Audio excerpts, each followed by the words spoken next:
అస్సలాము అలైకుం వరహమతుల్లాహి వబర్కాతుహు. ఈ రోజుల్లో జరుగుతున్న అనార్థాలకి మరియు వినాశనాలకి ముఖ్య కారణం కేవలం ఒక మనిషి ఆలోచన విధానం. అది ఏ వ్యవస్థలో అయినా కావచ్చు, మరియు ఏ సంస్థలో అయినా కావచ్చు. ప్రతి మనిషి ఏదో ఒకటి సాధించాలి, ఏదో ఒకటి నేను చేసి నిరూపించాలి అన్న తపనతోనే జీవిస్తున్నాడు, అదే కృషితో జీవిస్తున్నాడు. ఈ విధంగా చూసుకుంటే ప్రతి మనిషి ఏదో ఒకటి సాధించాలన్న తపనతోనే జీవిస్తున్నాడు.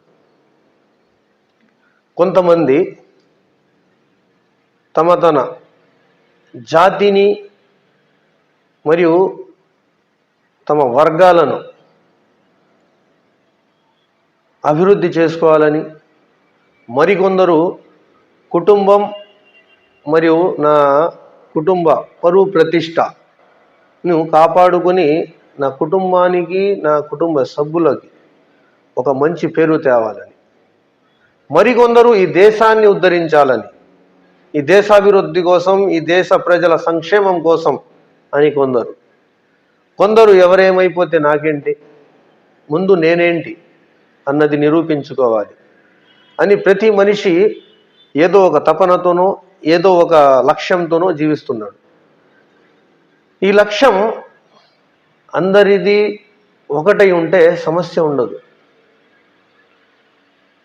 లక్ష్యం మరియు సంకల్పం ప్రతి మనిషిది ఒకటే అయి ఉంటే ఎవరిని కలపాల్సిన పని ఉండదు, ఎవరు కించపరుచుకోవాల్సిన అవసరము ఉండదు. ఒకరు నాకు ఇలా చేశారు, ఒకరు నాకు ఇలా చేశారు అని చెప్పి ఎవరిని మేము ద్వేషించాల్సిన కూడా అవసరం ఉండదు. కాకపోతే ప్రతి మనిషి తనకు తాను, తన కోసం ఏమీ చేసుకోలేని వ్యక్తి మనిషి. ఈ మనిషి తనకు ఏం అవసరమో తెలీదు, తనకేం కావాలో తెలీదు, తను ఏం సాధించడానికి ఈ ఇహలోకంలో జీవిస్తున్నాడో కూడా తెలీదు. అలాంటి ఒక వ్యక్తి,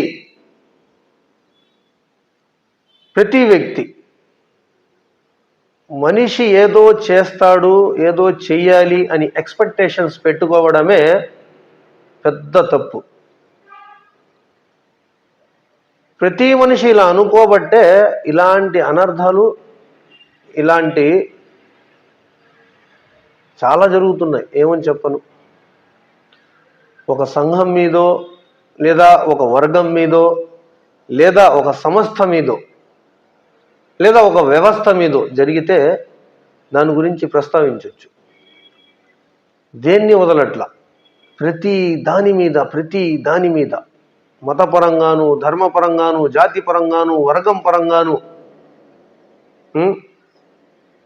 వ్యాపార పరంగాను, ఇహపరంగాను, ఏ పరంగా అయినా ప్రతి మనిషికి ఇదే ఆలోచన. నాకు ఎవరో వచ్చి సహాయం చేయాలి, నాకు ఎవరు ఏం చేయట్లేదు అన్న ఆలోచనలతోనే జీవిస్తున్నారు. అందుకే ఇలాంటి అనర్థాలకి, ఇలాంటి దౌర్జన్యాలకి కారణం కేవలం ఆ మనిషి ఆలోచన విధానం అని ఇందాక నేను చెప్పాను. ఇక్కడ ఎక్కువగా చూసుకుంటే మన భారతదేశంనే చూసుకుందాం. ఇతర దేశాల్లో కూడా ఉంటాయి, కాకపోతే మన భారతదేశంలో ఇంకా చెప్పుకోవాలంటే చాలా వరకు భారతీయులనందుకు గౌరవపడాలి. ఇంకొకటి, మేము చాలా ప్రౌడ్ ఫీల్ అవ్వాలి. ఎందుకంటే మన దేశంలో ఏమున్నా, ఎంత దౌర్జన్యాలు జరిగినా, ఏం చేసినా ఇక్కడున్నంత ప్రశాంతత మరియు ఇక్కడున్నంత స్వేచ్ఛ ఏ దేశంలోనూ లేదు. అలాంటి ఈ భారతదేశంలో మేము జీవిస్తున్నందుకు సంతోషపడాలి మరియు కృతజ్ఞతలు తెలుపుకోవాలి. కాకపోతే ఇక్కడ పెద్ద కాంట్రవర్సీ మరియు పెద్ద పంచాయతీ ఏంటంటే ధర్మ విషయం. ధర్మపరంగా ప్రతి మనిషి ఒక మనిషికి మనిషిలా చూడడం మర్చిపోయాడు. మనిషిని మనిషిలా చూడడమే మర్చిపోయాడు. ఏదో ఇతర దేశాల్లోనో లేదా ఏదో ఇతర ఊళ్ళోనో లేదా అన్ఫార్చునేట్లీ ఇద్దరు ఒక చోట కలిస్తేనో మంది తినాలా మంది తినాలి అన్నట్టు మాది ఇండియానా, వేరే కంట్రీలో ఉంటే నువ్వు ఇండియన్స్ నేను ఇండియన్స్ అని చెప్పి అక్కడ ఒక ఇండియన్స్ లాగా ప్రవర్తిస్తున్నాం. అక్కడ ధర్మం, పేరు, జాతి, వర్గం, కులం, మతం ఏం చూడట్లా. అలాగే ఒక స్టేట్లో ఉంటే వేరే స్టేట్లో ఉన్నప్పుడు అరే ఆంధ్ర, మాది కూడా ఆంధ్ర అలా అని చెప్పి ఇలా ఉన్నప్పుడు ఈ భారతదేశంలో ఇక్కడే ఉన్నప్పుడు ఇక్కడ నువ్వు మనిషా నేను మనిషే అని ఎవడు అనడు. నువ్వు మనిషి నేను మనిషే, నీకు అవసరం నాకు అవసరం, నీ అవసరం నేనేం తీర్చగలను, నా అవసరం నువ్వేం తీర్చగలవు, నా సమస్యలకు నువ్వు ఎంతవరకు సహాయం చేయగలవు, నీ సమస్యలకు నేనెంత సహాయం చేయగలను, నా కోసం నువ్వేం చేయగలవు, నీ కోసం నేనేం చేయగలను. ఎందుకంటే నువ్వు ఒక మనిషి, నేను ఒక మనిషినే. ఒక మనిషికి ఒక మనిషి సహాయపడని వాడు మనిషే కాదు. అరే ఇప్పుడు జంతువుల్లోనే చూసుకుంటున్నాం. ఒక జంతువు మరో జంతువుకి ఏం అవసరమో చూసి తన కడుపు నిండితే మిగిలింది వేరే జంతువుకి ఇస్తున్నాయి. ఆ జంతువుకి దాహం దప్పికేస్తే నీళ్లు తాగి ఆ నీళ్లు ఎక్కడున్నాయో దారి చూపిస్తున్నాయి. ఒక చీమను చూసుకోండి, ఏదైనా తినుబండారాలు పడితే ఎక్కడుంటాయో తెలీదు, ఎక్కడి నుంచి వస్తాయో తెలీదు, ముందు ఒకటి వచ్చిద్ది, వచ్చేసి ఏం చేసిద్ది, అది తీసుకెళ్ళిపోదు. స్వార్థం అనుకోండి, అది తీసుకెళ్ళలేక అనుకోండి, దేనికైనా అనుకోండి, తన స్వార్థంతో అయినా తన జాతి తన ఏదైతే ఉందో ఆ చీమల ఒక సమూహం బయలుదేరిద్ది. వరుసగా ఒక ఆర్మీ ఎలా బయలుదేరిద్దో అలా బయలుదేరిద్ది ఒకే దారిలో. ఆ దారి కూడా మారదు. అలా దారితో వచ్చి ఆ అందరికీ దాని అవసరం తీర్చింది. ఇలాగ మనుషుల్లో లేదు. నాకేమైనా దొరికితే చాలు, నాకే దొరకాలి, నాకే చెందాలి, దీన్ని ప్రతిఫలం కేవలం నేను ఒక్కడినే అనుభవించాలి, ఇంకోటికి చెప్తే అది నాకు అందదు చెందదు అని చెప్పి వ్యూహాలు రచిస్తున్నారు, పెద్ద పెద్ద మ్యాప్లు వేస్తున్నారు. ఇలా ఎందుకు ఉండట్లేదు? ఇదే పెద్ద సమస్య. దీనికి వంక మతం, ధర్మం, జాతి, వర్గం, స్టేటస్, ప్రెస్టేజ్, తక్కువ జాతి ఎక్కువ జాతి, నువ్వు ఉన్నోడివి నేను లేనోడిని, నా కెపాసిటీ ఇది నీ కెపాసిటీ ఇది, నీ క్యాపబిలిటీ ఏంటి నా క్యాపబిలిటీ ఏంటి. అరే ప్రతి మనిషి క్యాపబిలిటీ చచ్చినప్పుడు మరియు పుట్టినప్పుడు ఎవరో ఒక మనిషే, అది తల్లి రూపంలోనో చెల్లి రూపంలోనో ఒక తండ్రి రూపంలోనో నీకు శుభ్రపరచడమే. స్నానం చేయించడానికి కూడా ఎవరు రాని విధంగా జీవిస్తున్నారు. ప్రతి మనిషి పుట్టుకతోనూ ఒకరు శుభ్రం చేసేదాకా శుభ్రం ఉండడు, చచ్చేటప్పుడు కూడా ఇంకొకళ్ళు వచ్చి శుభ్రం చేసేదాకా శుభ్రంగా ఉండడు.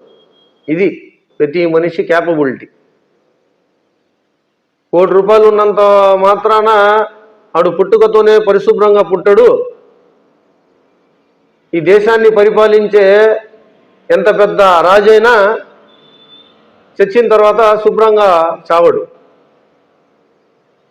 మేము పుట్టినప్పుడు మమ్మల్ని పరిశుభ్రంగా చూసుకోవడానికి, మేము చచ్చినప్పుడు అంతే పరిశుభ్రంగా పూడ్చడానికి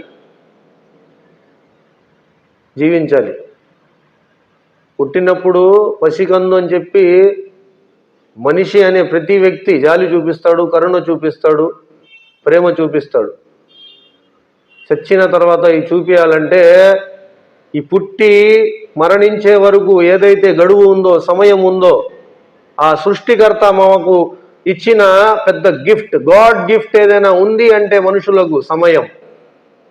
ఆ సమయాన్ని మేము సరిగా వినియోగించుకొని ఆ సృష్టికర్త చెప్పిన విధి విధానాలను అనుసరిస్తూ, ఆ సృష్టికర్త ఏదైతే చెయ్యవద్దు ఏదైతే చెయ్యండి అని ఆజ్ఞ ఇచ్చాడో ఆ ఆజ్ఞానుసారం జీవిస్తూ సాటి మనిషిని మనిషిలా చూసి ఆ మనిషికి ఏమవసరమో ఎంతవరకు చెయ్యగలడో అంత చేస్తూ ఆ సృష్టికర్త ఆజ్ఞాపాలనగా ధర్మపరంగా ఆరాధించుకుంటూ తన కోసం తన కష్టపడుతూ ఇతరుల కోసం సహాయపడుతూ సమస్యలు వచ్చినప్పుడు ఆ సృష్టికర్తను అర్థించుకుంటూ జీవిస్తే మేము మరణించినప్పుడు కూడా పుట్టినప్పుడు మమ్మల్ని ఎలా చూసుకున్నారో అలాగే చూసుకుంటారు. మరణం అనేది ఎండ్ కాదు, స్టేజ్. అది ఇంకో స్టేజ్, ఇంకో లెవెల్. అది మరణంతో సమాప్తం అయిపోయేది ఈ జీవితం కాదు. అసలైన జీవితం ప్రారంభం అవ్వడానికే ఇదొక ప్రాక్టీస్ మైదాన్. ఇదొక ప్రాక్టీస్ గ్రౌండ్. ఇది మరణాంతర జీవితం చాలా ఉంది. ప్రతి ధర్మం బోధిస్తుంది.